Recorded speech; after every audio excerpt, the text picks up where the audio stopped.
Am I the asshole for refusing to move my husband's service dog out of the house because my niece is uncomfortable? I'm gonna be quick. My husband is disabled. I won't explain on that for privacy. We got him a service dog 4 months ago to help him on a daily basis. My brother and his family lost their home and asked to move in with us for a few weeks until they find another place to stay. Thing is, my niece, 14, started complaining about the service dog making her uncomfortable. It's strange, no allergies, no nothing, but she's just uncomfortable. She told my brother and he asked if I could move the dog. I said absolutely not. This dog is literally as helpful as a human being when it comes to people with disabilities, and he's incredibly smart, and more importantly, he minds his own business and never bothers my niece. But she's just uncomfortable with him for some reason. My brother and his wife started begging, saying it's temporary, but I refused. They said that my husband doesn't really need the dog much as now since he's home most of the time, yet I still refused. They tried talking to my husband directly, but I shut that down immediately. My brother's wife started an argument with me right after my brother went to work, and she started yelling about how I value a dog more than my niece and her comfort. I said it wasn't just the dog, but it's my husband who needs him. My brother came home and we kept arguing. He said that I was being unsupportive and cruel to my niece, who's already been through enough. My husband got involved and asked me to take him to his father's house with the dog, but I said no, not after what his dad said to him, and that him and his dog are staying. My brother and his wife are in the guest room sulking hard while my niece is ignoring me. Meanwhile, my husband is sitting in the kitchen, now trying to convince me to let him stay with his dad to keep the peace with my brother. This man, my husband, is like this all the time, always willing to do what others want just to keep the peace. You can literally cuss him out and he'll apologize to you like it was his fault. He thinks he owes people for accepting him for being a disabled man, which is sad. And it's true, he's home most of the time, but he still needs a service dog throughout the day. Am I the asshole for refusing to move the dog temporarily? My niece is upset with me. Am I the asshole for telling my ex's wife that he lied to her? I, 33F, have a 13-year-old son named Adam that I've raised on my own. His dad, Chris, 34M, was someone I met in college. We had a mutual friend and started dating when we were 18 and 19 years old. We broke up because he told me that his family would never accept a woman like me. I'm POC, and he didn't want to put either of us through that. I found out I was pregnant a few weeks later, and when I told him about the baby, he basically told me to stay out of his life. I didn't contact Chris again after that. I even transferred colleges, but I kept in touch with the friends I had there. Some of them knew that he and I had broken up, but not everyone knew that I was pregnant. When I had Adam, I contacted a few people to announce it, but otherwise I kept to myself and focused on my son. I didn't think to worry about Chris beyond maybe helping Adam track him down someday when he was older. A few months ago, I got a message from one of the friends I kept up with from college. He said that he was still friends with Chris as well, and Chris had asked him if he had my number. He had made sure if it was okay with me before giving it to him. Chris texted me asking me if he could get to know my son. I told him he'd talk to Adam about it first, and Adam eventually agreed to start talking to him. They had pretty consistent messages back and forth and one or two phone calls over the past few months. Chris asked if we'd be comfortable having dinner with him and his wife, and because Adam said he really wanted to, I said okay. We set up time and place. Adam went to go to the restroom, and Chris went to go get his phone out of the car because he left it there on accident. So when his wife, Grace, 34F, and I were alone, she said that she wasn't judging my choice to do so, but she wanted to know why I waited so long to tell Chris he had a son. I kind of laughed and told her that I told Chris I was pregnant the day after I found out about it, and he asked me to stay away, so I did. Him not knowing my son was his choice. She looked shocked and told me that Chris had informed her that he'd only found out about Adam a few months ago. I said I was sorry her husband lied to her, but he's known about Adam the whole time. Dinner was painfully awkward after that, so it ended a bit early. Later in the night, when I was getting ready for bed, I got a text from Chris asking why I told his wife that he had lied to her about the situation. I said it wasn't my place to cover for him, but then he replied that I should have just told her to talk to him about it instead of telling her something that could ruin their marriage. He thinks I did it as some gotcha for how things ended for us. I will admit that I knew telling her the truth was probably going to make some waves, but the only thing I feel remorseful about is the fact that this probably is going to screw things up for the relationship he's trying to have with my son. Still, was I the asshole for telling her?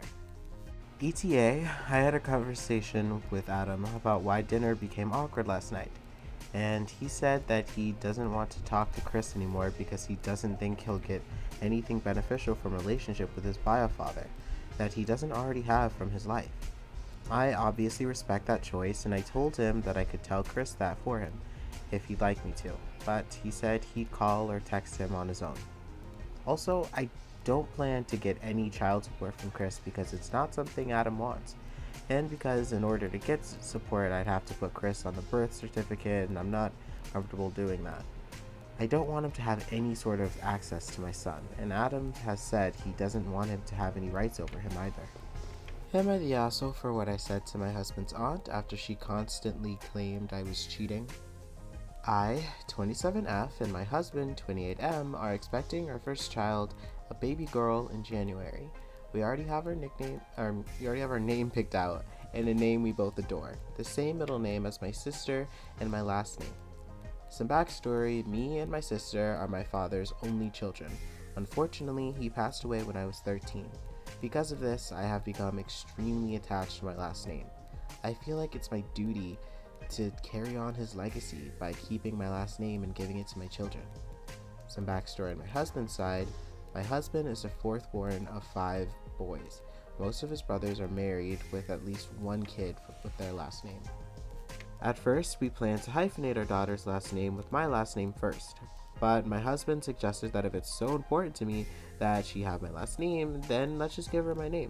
He says that no matter what her last name was, she was always going to be his daughter, and he will love her no matter what. Now, the issue is with my husband's aunt. She claims that if I'm trying so hard to persuade him into giving our child my last name, then it must not be his.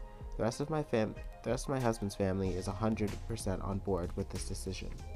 I was obviously hurt by what she was saying. My husband has sat her down and talked to her about this, but she doesn't believe a word he says. She claims that I'm lying and that the only reason I kept my name when we got married was so that men I had been cheating with didn't know I was married. My husband told me to just ignore her, and eventually she'll simmer down, but I think it's just made her double down. She now claims that since I am ignoring her, that she's right and that I'm afraid of her and what she'll do. Here's where I might have gone too far. We were at my mother-in-law's house. She's an absolute saint, by the way, just hanging out when his aunt showed up to pick something up. We made eye contact but said nothing. She stayed for a while and talked about things unrelated to the baby. Well, the baby kicked me right in the rib and I winced, grabbing my stomach. That's when she mumbled something under her breath about my bastard of a child. I lost it. I went off about how her daughter cut her off because of how she treated her and how her and her husband are on the brink of divorce because he was cheating on her. To be completely honest, I think that's why she was targeting me in the first place. She got upset and stormed out. I felt terrible afterwards. Both my husband and my mother-in-law said that they were surprised I hadn't done that sooner. But I couldn't help but feel that I had stooped to her level and gave her more to say about me. I honestly feel for her. Anyone in her situation would obviously not be in a very good mental place, and I can't help but feel like I made it worse. Am I the asshole?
So I hope you guys enjoyed the video. I really enjoyed doing it. It was a bit of a struggle bus at certain moments, and a lot of this is pretty improv because I honestly didn't know what I wanted to do.